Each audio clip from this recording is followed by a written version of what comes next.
الحمد لله رب العالمين والصلاة والسلام على رسوله الكريم أما بعد. قال الله تعالى في القرآن المجيد: أعوذ بالله من الشيطان الرجيم، بسم الله الرحمن الرحيم. والذين يكنزون الذهب والفضة ولا ينفقونها في سبيل الله فبشرهم بعذاب أليم يوم يحمى عليها في نار جهنم فتقوى بها جباههم وجنوبهم وظهورهم هذا ما كنزتم لأنفسكم فذوقوا ما كنتم تكنزون. صدق اللہ العظیم. محترم سامعین، رمضان المبارک کی یہ خصوصیت ہے کہ اس ماہ میں انسانوں میں ذہنی، ایمانی اور اعمالی اعتبار سے بہت سی خوشگوار تبدیلیاں واقع ہوتی ہیں. نہ صرف یہ بلکہ ہمارے ارد گرد کے معاشرے میں امن و امان، باہمی ہمدردی اور اخوت و بھائی چارگی کی ایک عجیب فضا قائم ہوتی ہے. چنانچہ اسی مہینے میں عام طور پر اپنے اموال کی زکوٰۃ نکالنے کا دستور ہے. اگرچہ زکوٰۃ کی ادائیگی کا براہ راست رمضان المبارک سے کوئی تعلق نہیں ہے، بلکہ زکوٰۃ کے وجوب اور اس کی ادائیگی کا تعلق اس کے متعین نصاب کا مالک بننے سے ہے. لیکن چونکہ یہ رواج بن چکا ہے کہ رمضان المبارک میں اس کی ادائیگی کی جاتی ہے، اس لیے اس موقع پر مناسب معلوم ہوا کہ اس ماہ میں جہاں رمضان، روزہ اور ان سے متعلق عبادت کی فضیلت و اہمیت بیان کی جاتی ہے، وہاں اسی مہینے میں زکوٰۃ کی ادائیگی کی اہمیت اور اس کے فضائل اور اس کے فریضے کو ادا نہ کرنے پر ہونے والے نقصانات کو بیان کیا جائے، تاکہ وہ حضرات جو صاحب نصاب ہیں اس فریضے کو پوری ذمہ داری کے ساتھ ادا کریں. اس کے ساتھ ساتھ یہ بات بھی ذہن میں رہنی چاہیے کہ ہم معاشرے سے اس فضا کو ختم کرنے کی کوشش کریں جو اس وقت عمومی طور پر سارے مسلمانوں میں اپنا زور پکڑ چکی ہے کہ زکوٰۃ رمضان میں نکالنی ہے، بلکہ ہم یہ ماحول بنائیں اور اسی کے مطابق دوسروں کی ذہن سازی کرے کہ زکوٰۃ نکالنے والا اپنی زکوٰۃ کی ادائیگی میں زکوٰۃ کے واجب ہونے کے وقت کا خیال رکھتے ہوئے اس کے وقت پر زکوٰۃ نکالے اور اس کے لیے رمضان کا انتظار نہ کرے. زکوٰۃ کا معنی و مفہوم. زکوٰۃ کے لفظی معنی پاکی کے ہے اور شریعت کی نظر میں زکوٰۃ صاحب نصاب شخص کے مال کی وہ متعین مقدار ہے جو اللہ کے حکم سے مستحقین تک پہنچانا فرض ہے. زکوٰۃ کو زکوٰۃ کہنے کی وجہ یہ ہے کہ جب انسان مال کے ساتھ مشغول ہوتا ہے تو اس کا دل مال کی طرف مائل ہو جاتا ہے. دل کے اس میلان کی وجہ سے مال کو مال کہا جاتا ہے، اور مال کے ساتھ اس مشغولیت کی وجہ سے انسان کئی روحانی اور اخلاقی بیماریوں اور گناہوں میں مبتلا ہو جاتا ہے. مثلا مال کی بیجا محبت، حرص اور بخل وغیرہ. ان گناہوں سے حفاظت اور نفس و مال کی پاکی کے لیے زکوٰۃ و صدقات کو مقرر کیا گیا ہے. اس کے علاوہ زکوٰۃ سے مال میں ظاہری یا معنوی برتری اور برکت بھی ہوتی ہے، اس وجہ سے بھی زکوٰۃ کا نام زکوٰۃ رکھا گیا. زکوٰۃ کی فرضیت. زکوٰۃ اسلام کا ایک اہم ترین فریضہ ہے. اس کی فرضیت شریعت کے قطعی دلائل سے ثابت ہے جن کا انکار کرنا کفر ہے.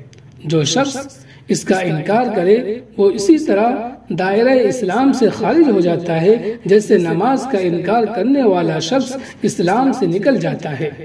زکوٰۃ کی فرضیت ہجرت مدینہ سے پہلے ہوئی، جبکہ دوسری طرف بہت سی آیات اور احادیث سے معلوم ہوتا ہے کہ اس کی فرضیت ہجرت کے بعد ہوئی. چنانچہ اس بارے میں علامہ ابن کثیر رحمۃ اللہ علیہ نے لکھا ہے کہ نفس فرضیت تو ہجرت سے پہلے ہو گئی تھی، لیکن اس کے تفصیلی احکامات ہجرت کے بعد نازل ہوئی. زکوٰۃ کے فوائد، ثمرات و برکات. زکوٰۃ اللہ رب العزت کی جانب سے جاری کردہ جو بھی حکم ہے جس کا پورا کرنا ہر صاحب نصاب مسلم پر ضروری ہے۔ اس فریضہ کے سر انجام دینے پر انعامات کا ملنا 100% اللہ تعالیٰ کا فضل ہے، کیونکہ اس فریضے کی ادائیگی تو ہم پر لازم تھی، اس کے پورا کرنے پر شاباش ملنا اور پھر اس پر بھی مزید انعام کا ملنا، اور پھر انعام دنیاوی بھی اور اخروی بھی تو ایک زائد چیز ہے۔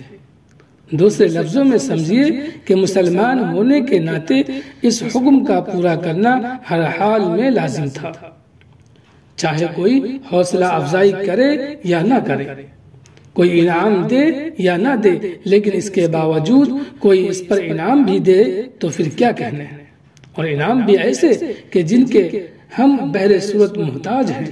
ہماری دنیاوی و اخروی بہت بڑی ضرورت ان انعامات سے وابستہ ہے۔ چند انعام کا صرف اشارہ آپ کے سامنے نقل کیا جا رہا ہے۔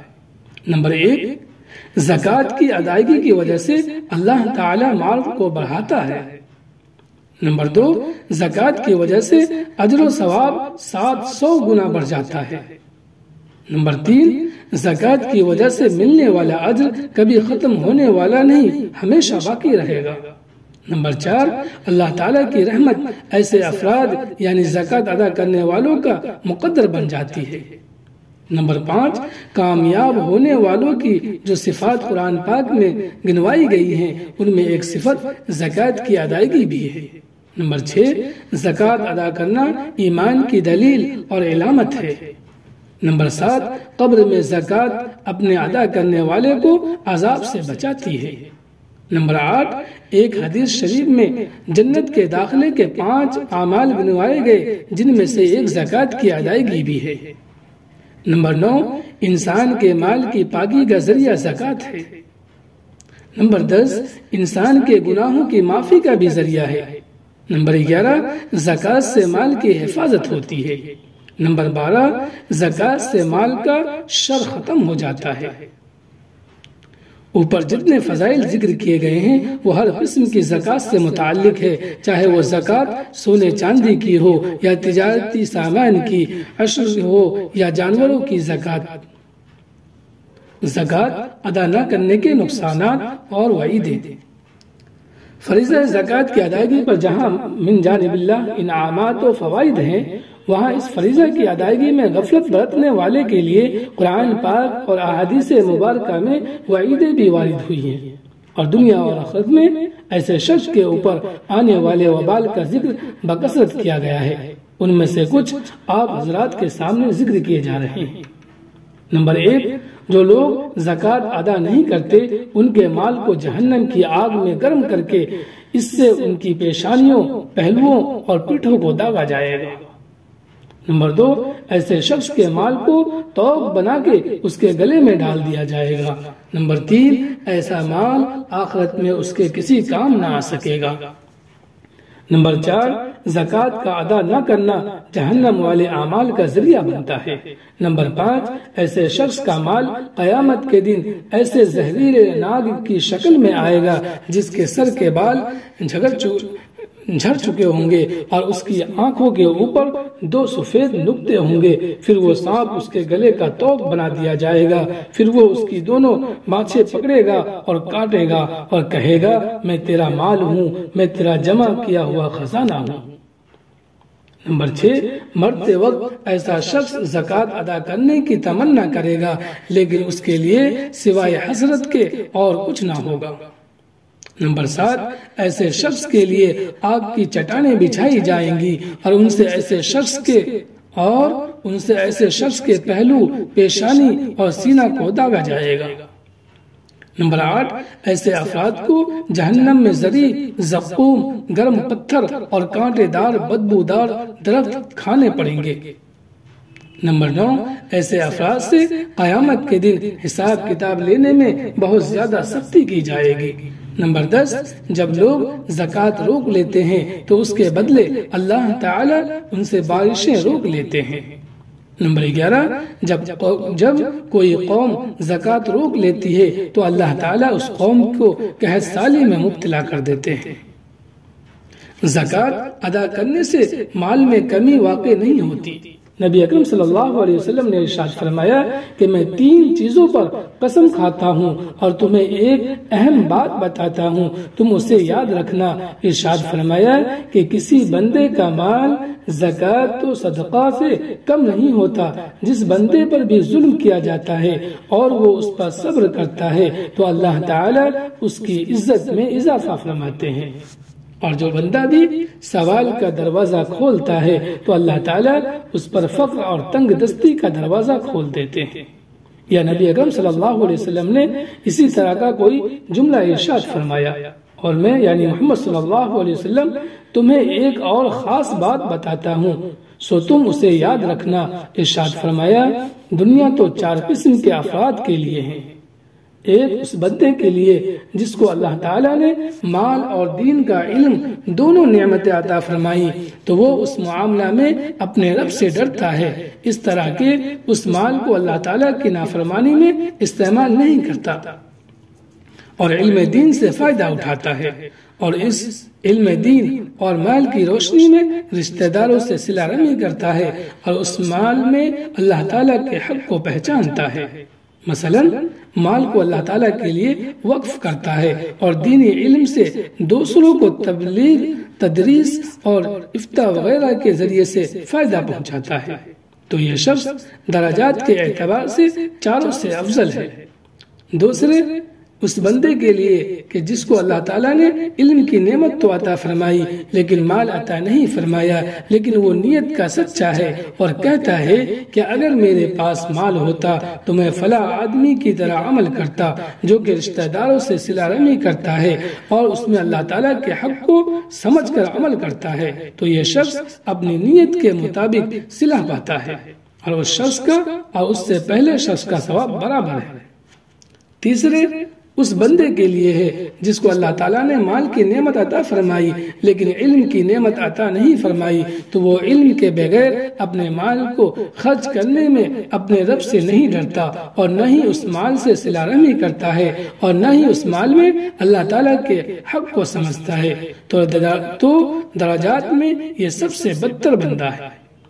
چوتھے اس بندے کے لیے ہے جس کو اللہ تعالیٰ نے نہ تو مال کی نعمت عطا فرمائی نہ علم کی، تو وہ کہتا ہے کہ اگر میرے پاس مال ہوتا تو میں بھی اس مال کے سلسلے میں فلاں بندے کی طرح عمل کرتا جو اپنے مال کے خرچ کرنے میں اللہ سے نہیں ڈرتا اور نہ ہی صلہ رحمی کرتا ہے اور نہ ہی مال میں اللہ تعالیٰ کے حق کو سمجھتا ہے، سو یہ بندہ اپنی نیت کے مطابق صلہ پاتا ہے، پس اس کا گناہ اور وبال اس پہلے شخص کے گناہ اور وبال کے مطابق ہی ہوتا ہے۔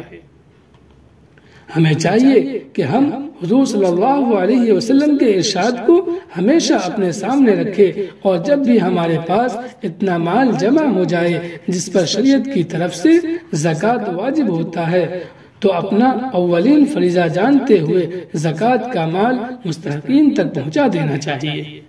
اللہ تعالی ہمیں اس فریضے کی اہمیت کو سمجھتے ہوئے خوش دلی کے ساتھ اسے ادا کرنے کی توفیق مرحمت فرمائے، آمین یا رب العالمین، وآخر دعوانا ان الحمد للہ رب العالمین۔